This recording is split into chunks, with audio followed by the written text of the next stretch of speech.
Wild for the Weekend is sponsored by the following supporters. Hopcop Premium Meats are third-generation BC farmers, roaming pasture-fed, non-GMO, grain-finished cattle with no added hormones and steroids. We source local produce and specialty grocery selections located on Old Dewdney Trunk Road in Pitt Meadows. hopcopmeats.ca. Hello everyone and welcome to Wild for the Weekend. Today we're going to work with some beautiful roaming beef that we have raised up in Merritt and finished off down here in the Lower Mainland. We're going to cook a gorgeous burger, and we're going to add in some of these Noor dates, a really gorgeous, rich and delicious Noor dates. And we're going to cook a skirt steak that you can have with Benny in the breakfast or a beautiful salad for dinner time. Come back and join us in just a few minutes on Wild for the Weekend.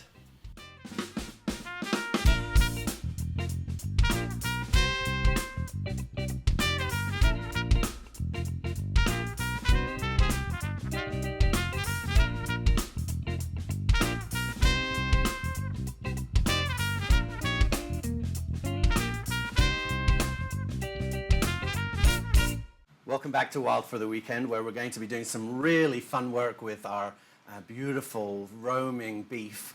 And we're going to do a skirt steak today and using some ground beef, which I'm really excited about. And we're going to introduce some grains into it. And we're going to make a burger, which is a nice, simple, not too dramatic, but we're going to introduce some beautiful grains in there and some beautiful dried fruits. So, very first thing that we have in our bowl is our ground beef, and it's extra lean ground beef. And the reason that I wanted to have extra lean is just for a flavor.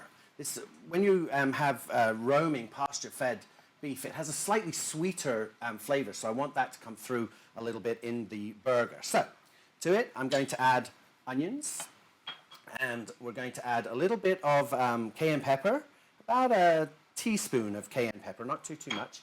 And to that, I'm going to add some garlic that I actually am going to paste. So just take a little bit of fleur de sel, put it into the bottom of the pestle and mortar, and just give it. What happens is when we break down the garlic with the salt actually goes in and cuts the garlic, so we don't have to cut it up or work too hard at it. It'll break it down and creates a nice paste. And the salt distributes very evenly through the beef. So just paste it down gently to a nice consistency. Put that in there. Add a little bit more salt into the burger, and then we're going to add some prunes that we chopped up, and we're going to add some dates, and just about a quarter cup of each, chopped dates and prunes. And then we're going to add this grain, this red fife grain. Red fife is Canada's heritage grain. It's the very first grain that came to the country, and it was the very first grain ever grown. And every grain that we use in Canada is a derivative of the red fife grain. It was nearly obliterated in the very early 1900s, but came back, and now if we use it, it'll get stronger in its ability to be bought. Very, very high nutrient content and a really beautiful roughage. So we're going to put about a cup of red fife grains in there. Just take your hand and we're just going to make the burgers. These are beautifully clean hands. I did them myself earlier. And blend this around. I put the grain in there to add a little bit of texture, but I also wanted to add a beautiful nutty flavor. And that red fife grain has a gorgeous coating. When you're cooking them, we'll go through this in the grain show in a little more detail, but when you're cooking red fife, you want to soak it for about 12 hours and then boil it for about 40-45 minutes, up to 50 minutes if you want it really soft and not so crunchy. Al dente is about 35 to 40 minutes.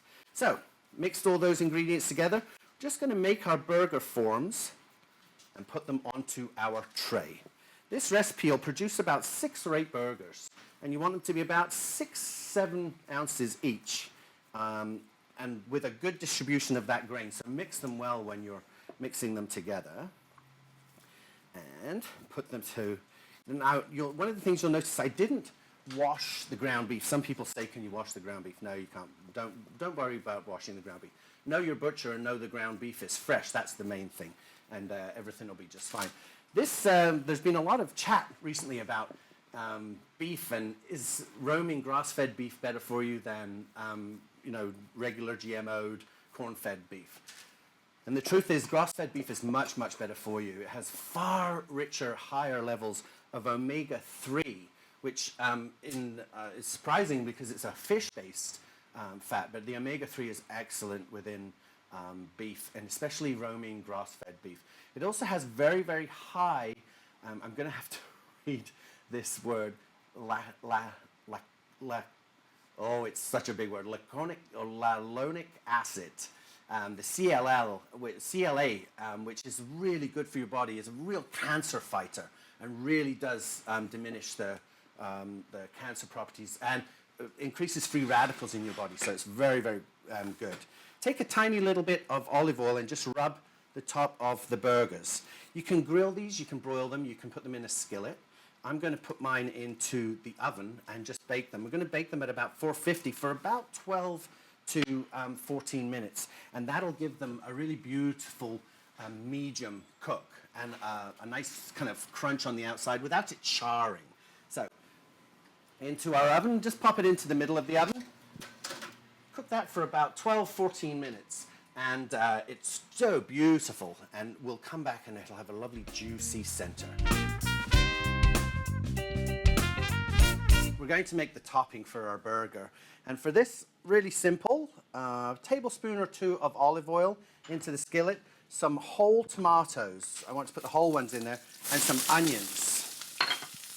Lower this heat down. And we're just going to saute them.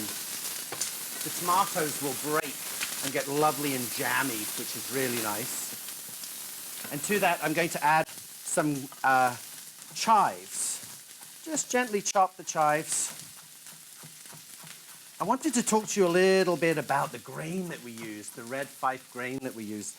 I loved it because it's named red Fife. I actually come from Fife in Scotland. That's where our family farm is. So I loved it when I heard about it and I wanted to use it. So I want to quickly just show you. In this bowl, I have some finely chopped dried vegetables. And I just take the red Fife and put it in there and leave that for 12 hours or overnight, and that will plump up, and then go and boil them. It makes such a big difference to the grain. So we just saute this down, and then we'll start preparing our plate for our burger. We have a beautiful ciabatta bread that I made yesterday, and I've left it just because I wanted a little crustier, so I left it overnight just to get a little crustier. And we'll take a piece of this beautiful bread. And this was made with a whole wheat and a spelt flour, really gorgeous. So take our bun and put our bread on the bottom. Our lovely onions are sauteing. The tomatoes are breaking up just beautifully. And if you want, just poke them, the tomatoes. And what that will do is that'll release some of the water from the inside and just allow them to caramelize up and become a little softer and really lovely. We're going to get a little bit of lettuce and some tomato ready for our burger. Just dressing it up so nicely. And then I'm going to garnish our plate with a really beautiful fleur de sel. And this fleur de sel is a blackberry.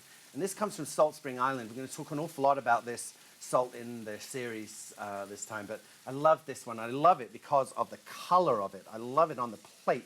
It's just breathtaking. I'm just going to take a tiny little bit of leaves and garnish the plate with the leaves, and then take a little bit of apple pear, Asian apple pear, and take some slices of that. Just take a little bit off there. Just some slices of the apple pear, and put that on top as a fan. Then what we will do, our beautiful tomatoes and onions are gorgeous, doing really nicely. We'll pop over to our oven and grab our burgers. They've been cooking for about 12 or 14 minutes, so they should be a nice medium consistency now. They'll have released some lovely fluid, as you can see, and will be got a gorgeous color to them. So we're going to take our, let me just move these dishes away from there for you so you can see it. We're going to take one of our beautiful burgers off of the grill. I love how plump and gorgeous they are. And they're so juicy because the prunes and all of the fruit that we put in there, all lovely and soft. Take a little bit of our onion and tomato mixture and put it on top. And then top it with your bun lid. Love this. Really, really nice burger. Put your bun on top, and that is our Red Fife burger. Really, really beautiful nutty flavor in there with the dried fruits. It's got a gorgeous texture, very moist, no mayonnaises, no mustards, you don't need it. All that lovely juice from the burgers is in there. Really enjoy this one with your roaming grass-fed beef.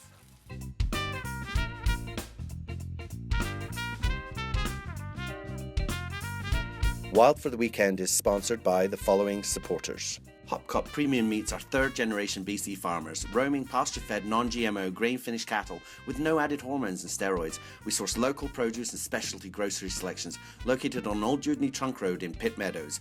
hopcopmeats.ca.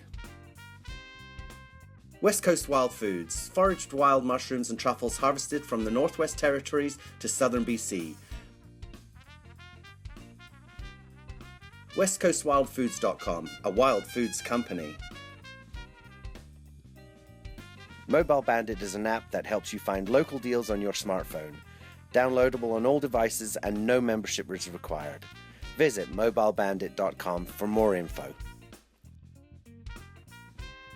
Golden Ears Cheeseworks, artisan cheese made in the Fraser Valley. Golden Ears Cheeseworks, cheese made with the family farm milk. 3-year cheddar, Yorkshire Blue, and Brie.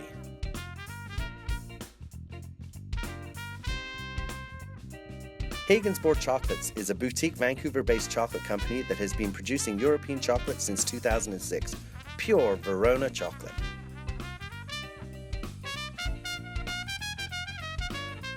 Third generation family farm in the Fraser Valley. Fraser Valley Specialty Poultry has free-range duck and goose, duck sausage and smoked duck breast, organic chicken and ground duck patties. Fraser Valley Specialty Poultry in Chilliwack, BC. fvdg.com. Anita's Organic Flour and Mixes has over 20 years providing whole grain products from Canadian farmers. Anita's is certified organic grains, flour, cereals, mixes, and sprouted products. Their granite stone mills and low temperature milling preserve the nutrition for whole grain food. AnitasOrganic.com.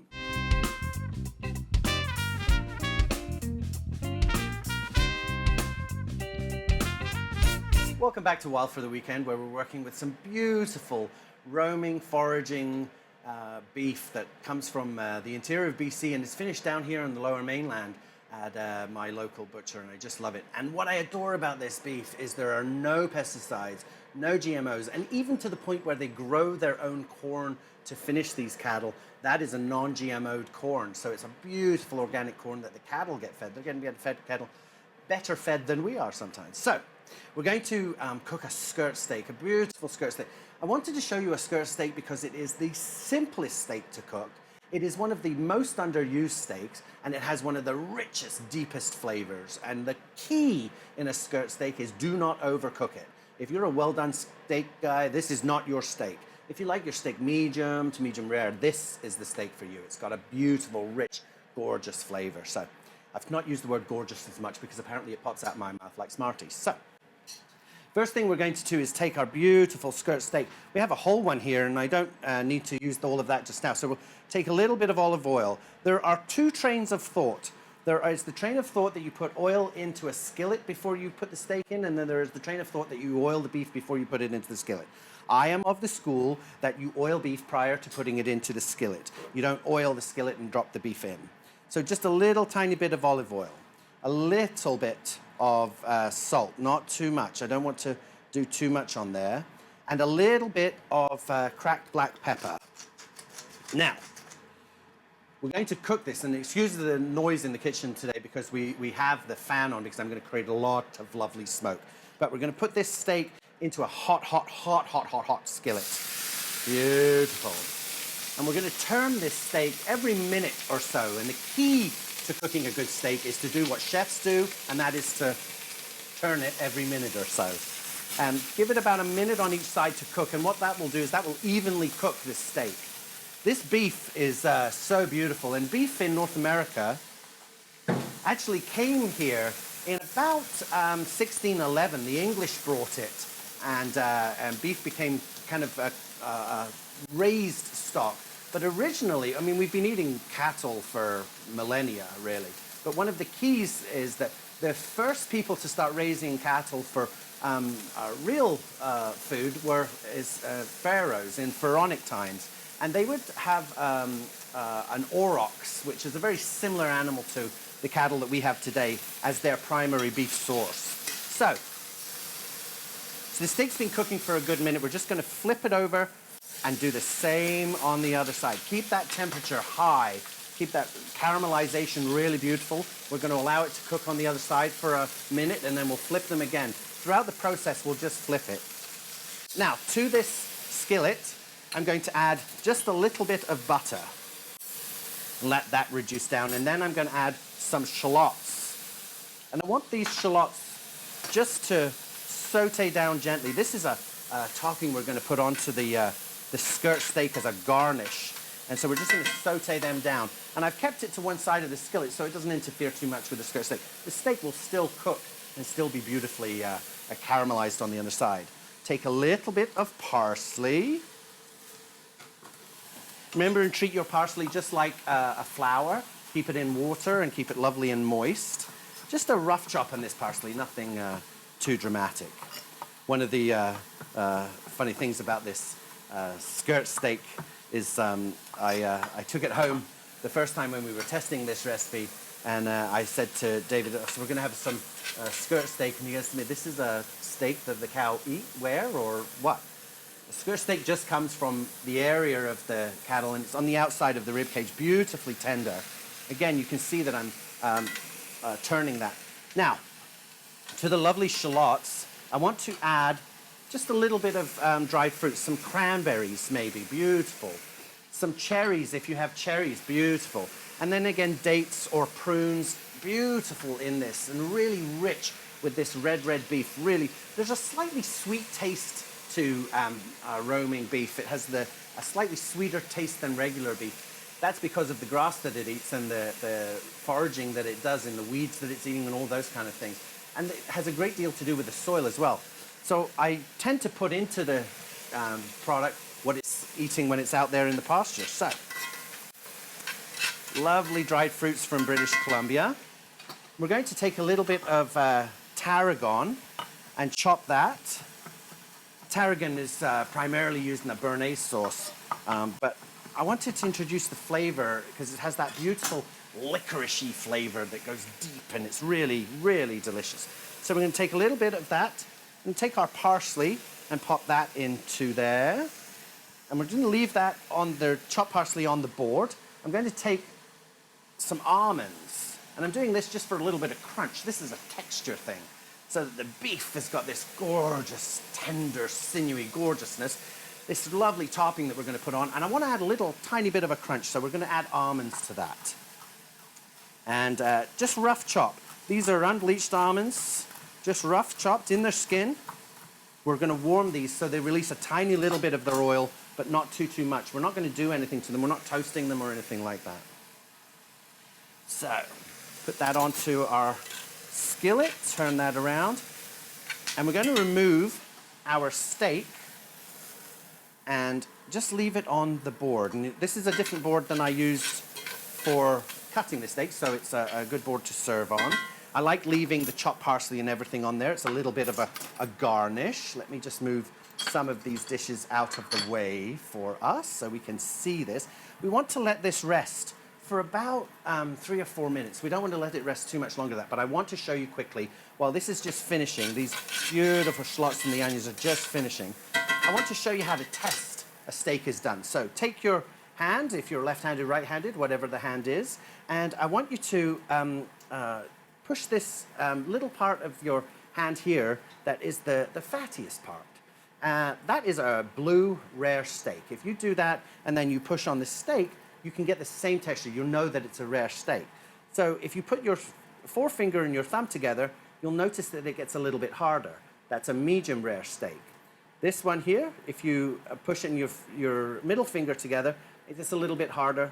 That's a medium steak, medium well, and well done. Just if you go down your fingers, that denotes the tenderness of this part of your hand, denotes the density of the doneness of the steak. So, our beautiful Garnish is finished.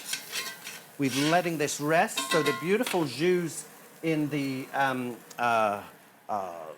meat will all be gorgeous. I'm going to add just a tiny little bit of olive oil here at the end for flavor. Nothing more, just for flavor. I don't want it to heat too much. I'm literally going to let it mix with these things and lift them out. So we just take a little bit. I love this. It's got a really deep and delicious kind of flavor to it. I love serving the meat on the board. That's a really cool thing to do. It's a very, very easy way to clean up, which I really like. So, this is our skirt steak with the dried fruits, a little bit of almond, and a gorgeous cilantro and shallots. A really beautiful, beautiful dish. Really finishing off our beef show well. I hope you've enjoyed this 2 recipes on Wild for the Weekend. When we come back, we are going to sharpen some knives. By popular demand, we're bringing them back. We'll see you again in a few minutes on Wild for the Weekend.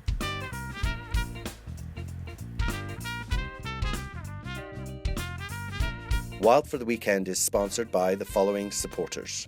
Hopcop Premium Meats are 3rd generation BC farmers, roaming pasture-fed non-GMO grain-finished cattle with no added hormones and steroids. We source local produce and specialty grocery selections located on Old Dewdney Trunk Road in Pitt Meadows. hopcopmeats.ca. West Coast Wild Foods, foraged wild mushrooms and truffles harvested from the Northwest Territories to southern BC.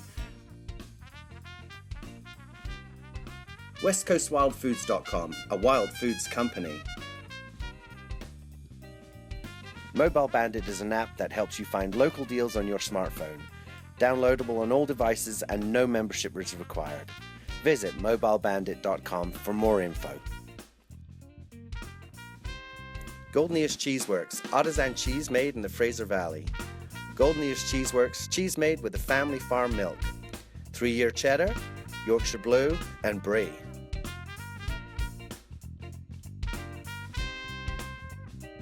Hagen's-Board Chocolates is a boutique Vancouver-based chocolate company that has been producing European chocolate since 2006. Pure Verona chocolate.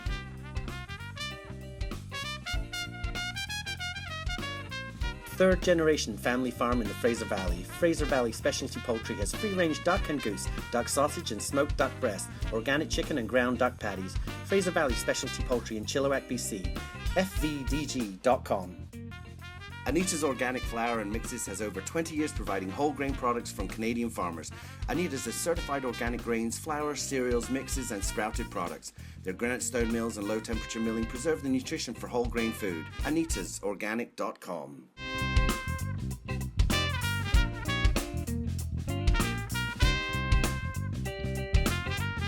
Welcome back to Wild for the Weekend, where we've been having some amazing fun with our beautiful roaming beef that is grain finished with non-GMO grain here in the Lower Mainland. Beautiful beef. I've been really enjoying it. Now, back by popular demand, I've got a lot of requests to do this again, so I'm going to do it again.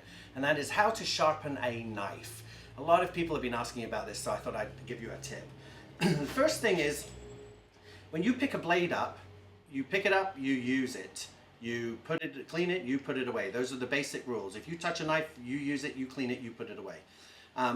First thing to do is the holding of the steel is a key element to what's going on. So when you hold the steel, I don't want you to hold it like you would your bike handle on your bike. I want you to take your thumb and actually put it on top so that you hold it, and it's almost like you're not got a good grip of it, but get a good grip here and keep your thumb on this side of the guard here on the steel. And take your blade, and you want to run from the bottom of your blade to the top of your blade. So, take your blade, bottom to the top, and then just keep going that. So every single time you touch your blade, you would do that. On the odd occasion, you're going to have to sharpen your blade because it just isn't getting the honing. This is called honing on the steel. We're going to have to sharpen it. So we take a stone, and we have a stone here that has 2 different grades of grit on it. This is a rough side, and this is the soft side. This 1000 is for sharpening, and this J3000 is for polishing. So I've soaked this stone for about 5 hours now. and we're just going to keep putting water on it. And what you want to do is on about a 15-degree angle, you want to start rubbing your blade, the full length of your blade, over the stone. And you want to use the full length of the stone, and you want to use all sides of the stone. You don't want to just do it like this, because what will end up is you'll get a ridge in your stone. So you want to use all of the surface. Keep it watered. That's a key element. Keep it watered. And then turn the stone over and do the same thing, that 15-degree angle, and just rub it on the stone on the 3000. Then turn the 1000 over to the 3000 and do exactly the same thing. You'll notice that on the 3000 there's some black. It looks like there's a bit of black. Leave that on there. Do not wash that off. That is a key. That will allow your stone to polish beautifully. So literally rub this and polish up your stone. Give it a nice wipe, and you are ready to use your beautifully sharp blade. Thanks so much for watching us on Wild for the Weekend. We will be again soon, and we'll be playing with a lot more wild food from British Columbia. Have a great day, and thanks for spending some time on Wild for the Weekend.